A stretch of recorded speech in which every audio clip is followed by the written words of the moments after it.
तहरीक-ए-इंसाफ हुकूमत के खिलाफ धरने या एहतजाज पर गुमगू की कैफियत का शिकार दिखाई दे रही है। पीटीआई के अंदर हुकूमत के खिलाफ मज़ाहमत करने को लेकर इख्तलाफ दिखाई देता है।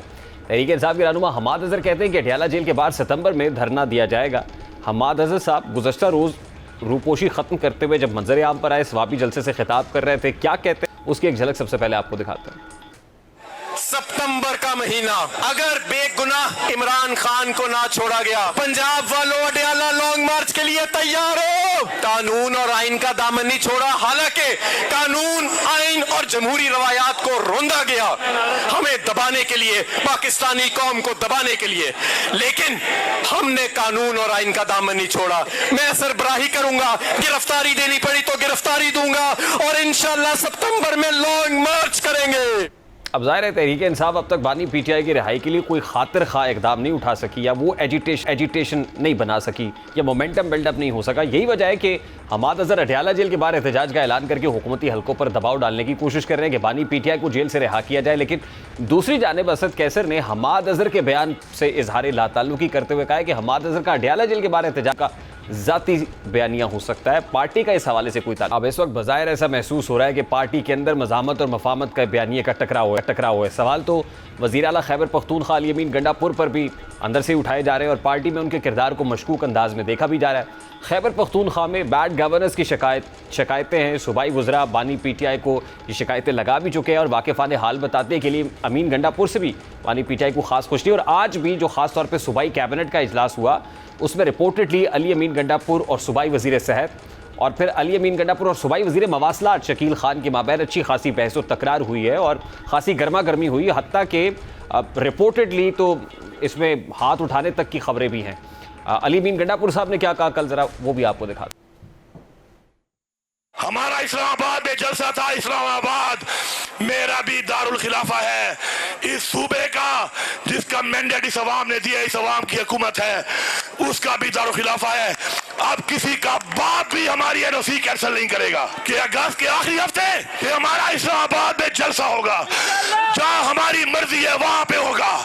कोई रोक सकता है तो रोक ले, चैलेंज करता हूं और अदालतों को एक पैगाम देता हूं कि आपकी एनओसी और आपकी इजाजतनामा इन्होंने जूते के नोक पे रखा है, बीच पे मत आना।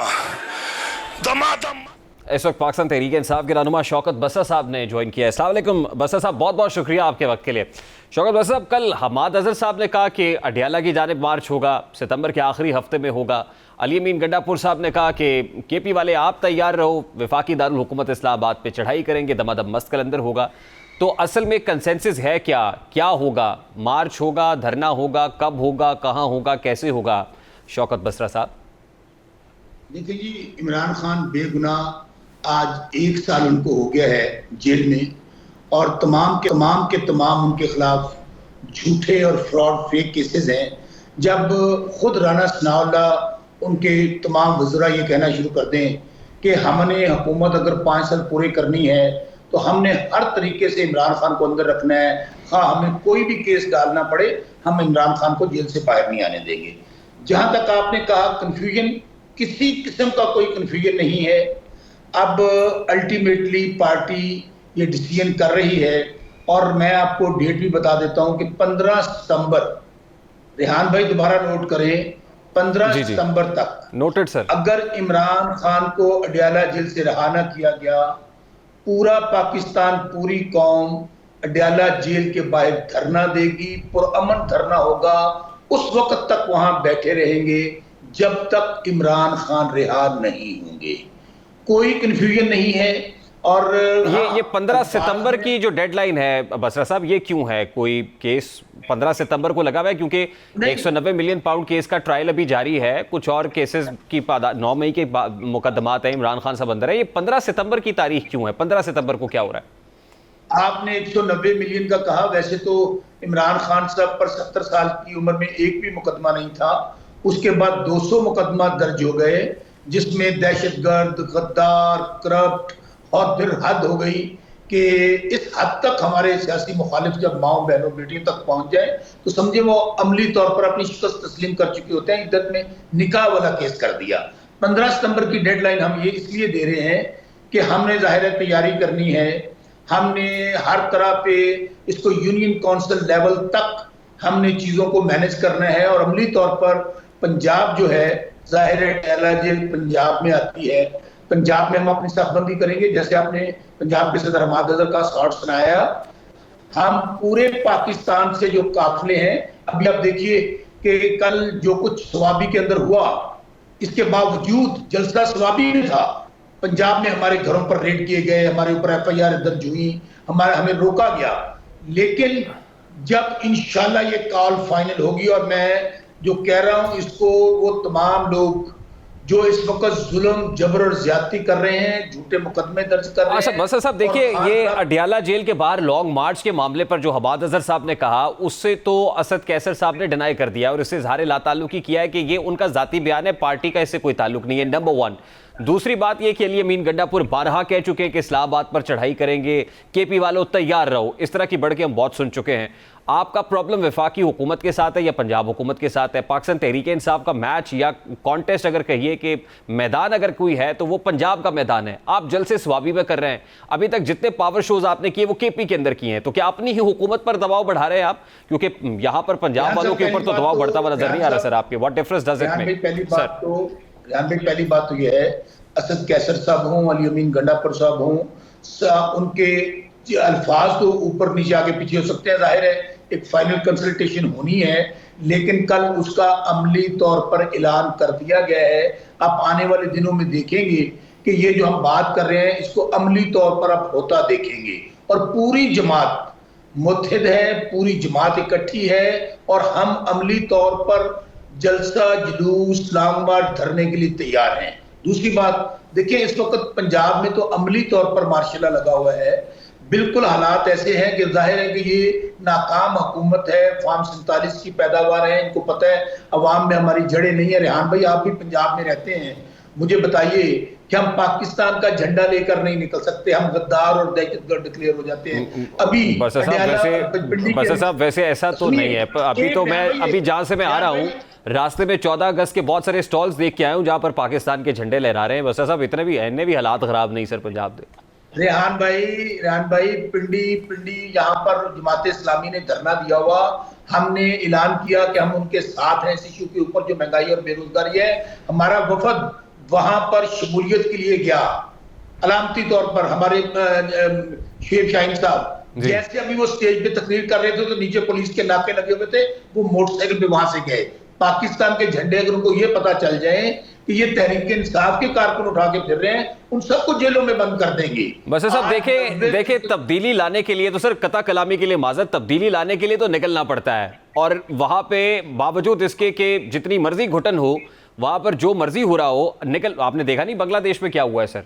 जाहिर है तो मामलात तो फिर निकलना, कंफर्ट जोन से बाहर आना पड़ता है। आप तो अभी तक पंजाब में एक जलसा नहीं कर पाए सर, कोई मैस मोबिलाइजेशन हो नहीं पाई, कहीं पर कोई मार्च नहीं हुआ। रेहान, आपने बहुत अच्छा सवाल किया कि जब घुटन बढ़ जाती है, जब जुल्म और जबर बढ़ जाता है, कहते हैं ना जुल्म तो जुल्म है, बढ़ता है तो मिट जाता है, खून तो खून है, गिरता है तो जम जाता है। जो बांग्लादेश में हुआ है, हम नहीं चाहते कि पाकिस्तान 25 करोड़ का मुल्क है, जब अवाम निकल पड़ेंगे तो वही होगा। क्योंकि वहां पर भी क्या था, वहां पर भी फ्रॉड इलेक्शन के जरिए हसीना वाजिद को वहां पर मुसल्लत किया गया। वैसे सर माजरत के साथ हसीना वाजिद और शेख मुजीबुर रहमान साहब तो आपके हीरो थे ना कल तक। शेख मुजीबुर रहमान जिस वक्त हीरो थे, उस वक्त पूरी कौम के हीरो थे। आज भी क्या हुआ कि शेख हसीना वाजिद ने गद्दारी की अवाम के साथ। आज भी शेख हसीना वाजिद या शेख मुजीबुर रहमान आपके हीरो है? मैं पाकिस्तान तहरीक इंसाफ की बात कर रहा हूँ। शेख मुजीबुर रहमान वाकई हीरो था। अगर उस मैंडेट को तस्लीम कर लिया जाता तो आज मशरकी पाकिस्तान और हमारा पाकिस्तान इकट्ठा होता। यानी मुक्ति बानी तहरीक चलाने वाले और उनके हाथ मजबूत करने वाले भारत की सहूलतकारी के साथ उस वक्त भी शेख मुजीबुर रहमान साहब पहुंचे थे। आज शेख हसीना वाजिद को भी पूरी भारतीय मावनत हासिल थी, तो आप फिर भी उनको हीरो डिक्लेयर कर रहे हैं। वैसे बड़ी अजीब बात है। आज उसी शेख हसीना वाजिद को भारत ने लेने से इनकार कर दिया। हमें भी क्या कहा जा रहा है? हमें भी गद्दार और दहशतगर्द कहा जा रहा है। हमें भी कहा जा रहा है कि वो पाकिस्तान अवाम जो 90% इमरान खान के साथ है, आप हमें गद्दार और दहशतगर्द कहते हैं। किस किस को गद्दारी और दहशत गद्दारी की आप लेबल देंगे? अल्टीमेटली मैं फिर आपको बात बताऊं कि अब लोग तंग आमद बजंग आमद, आपने जो बांग्लादेश के मॉडल की बात कर रहे हैं, मैं पॉलिटिकल वर्कर हूं, हबस बढ़ चुकी है, घुटन बढ़ चुकी है, लोग एक एक साल से बेगुनाह जेलों में पड़े हैं, महंगाई है, बेरोजगारी है, और ये जो अशराफिया है, जो क्रिमिनल एलीट है, वो पाकिस्तान पे, वो शहबाज शरीफ हो, नवाज शरीफ हो, आसिफ जरदारी हो, जिन लोगों ने जेलों में होना था, जिन्होंने पाकिस्तान का माल लूटा, मैंडेट चोरी किया, वो आज मुसल्लत कर दिए गए। इसलिए हम ये देख रहे हैं कि ये तब्दीली पुरअमन हो, लेकिन जिस तरह के हालात बनाए जा रहे हैं, हमें मजबूर किया जा रहा है। हाँ, ये आपने देखा कि 9 मई के बाद क्या हालात हुए, आज क्या हालात हैं। अब कोई नहीं डरेगा, हम घरों से निकलेंगे, साफबंदी करेंगे और पंजाब निकलेगा। आज मेरी बात से में रख लीजिएगा, 15 सितंबर का हम अल्टीमेटम दे रहे हैं। 15 सितंबर तक अगर जितने झूठे मुकदमा खत्म ना किए गए, देखें जजेस जिन्होंने इंसाफ देना वो इंसाफ मांग रहे हैं, तो हमारे साथ क्या होने। इसलिए बड़े भाई, पुरअमन जद्दोजहद पहले भी की है, अब भी पुरअमन जद्दोजहद करेंगे।